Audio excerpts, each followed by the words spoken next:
आपण बघूयात रामदास कदमांनी नेमकं काय म्हटलंय तर 6 नव्हे तर एकूण 7 खासदारांनी सह्या केल्या आहेत असं रामदास कदम यांनी म्हटलंय।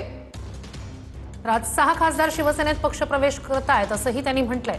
तर भास्कर जाधव यांना भाजपमध्ये मंत्री केलं तर ते देखील नगरसेवक आणि अभी ये तो झांकी है, अभी बहुत कुछ बाकी है। आमदार आहेत, मुंबई महानगरपालिकेचे काही नगरसेवक आमच्या संपर्कामध्ये आहेत, मी आज नाव सांगणार नाही। आणि मी कालच सांगितलं होतं, जे उद्धवजींच्या बाजूला बसतात ते त्याला फसवत आहेत। 6 खासदार नाही, 7व्या खासदारची पण सही आहे। मी अजून जबाबदारीने बोलतोय।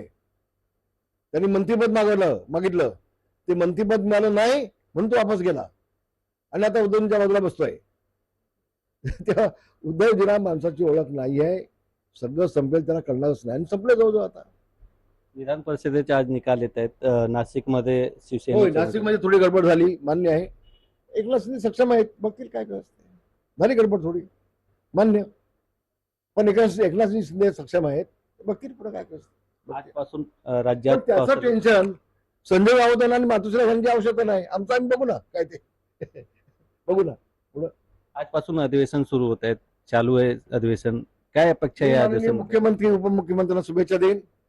तुमच्या हातून जनसेवा घडू देत, शेतकऱ्यांचे प्रश्न सोडू देत। बघा, विरोधकांचं कामच असतं, 7 भागाचा अवतार कोळा झाला पाहिजे। मग उद्धवजी होते मुख्यमंत्री, त्यांनी का केलं नाही याचं उत्तर देतील ते। शेवटी अंतून पसरूनच 7 खासदारांनी सह्या केल्याचं रामदास कदम यांनी म्हटलेलं आहे। आज 6 खासदार पक्षप्रवेश करतायत असं रामदास कदम म्हणाले। तर रामदास कदम यांचा हा दावा आहे। भास्कर जाधव यांना भाजपमध्ये मंत्री